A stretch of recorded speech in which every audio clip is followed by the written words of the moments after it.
જય જવાન જય કિસાન। આજે દેત્રોદ તાલુકાના અમદાવાદ જિલ્લાના જે અમે ઈશ્વરપુરા ગામે આવ્યા છીએ। રણછોડજીના વિડીયા ઘણા સમય જોતા હતા। રણછોડજી કે કન્વરજીની સલાહથી ખેતી થઈ છે। હું તો એમને ઓળખતો નહોતો, એમની ફેસબુક હજુ તો ફેસ ટુ ફેસ તો આજે ફર્સ્ટ ટાઈમ મળ્યા છીએ। એટલું ખરું કે એમની મારી દુકાનેથી બધું લીધું હતું, પણ બાકી રણછોડજીની મહેનતના કારણે આ બધું થયું છે। ભગવાનની પરમાત્માની કૃપા લીધે થયું છે। હું તો માત્ર નિમિત્ત છું। રણછોડજી કેટલા કિલો ચોળી વેણી છે એક વીઘામાંથી?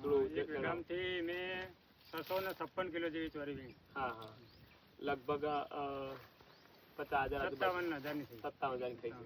ખર્ચો કેટલો થયો તો? 50,000 જેવો થયો તો ખર્ચો? તો આ બધો મેં ટોટલ કર્યો તો ચોરીનો, ગલગોટાનો, જે ટપકની અને બાજુ મરચા હતા જૂના મરચા મેં ટપકનું બધું થઈને થયું 50-55,000। 55,000 ખર્ચો તમારો બધો નીકળી ગયો? બધો નીકળી ગયો। હા, હવે જેથી આવે નફો જ છે।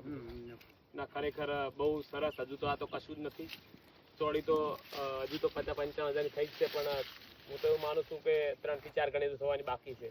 ખૂબ સારું તમારી મહેનત છે, અને આ વિસ્તારના ખેડૂતો પણ જો આ રીતે ટપકને મલ્ચિંગ કરીને ખેતી કરશે તો આવનાર સમયમાં મારા કરતાં પણ આગળ જશે, અને બધા જ લોકો કન્વર્જી બને એવી બધાની શુભકામનાઓ। રણછોડજી, આપ ખૂબ પ્રગતિ કરો એ વિસ્તાર બાપા।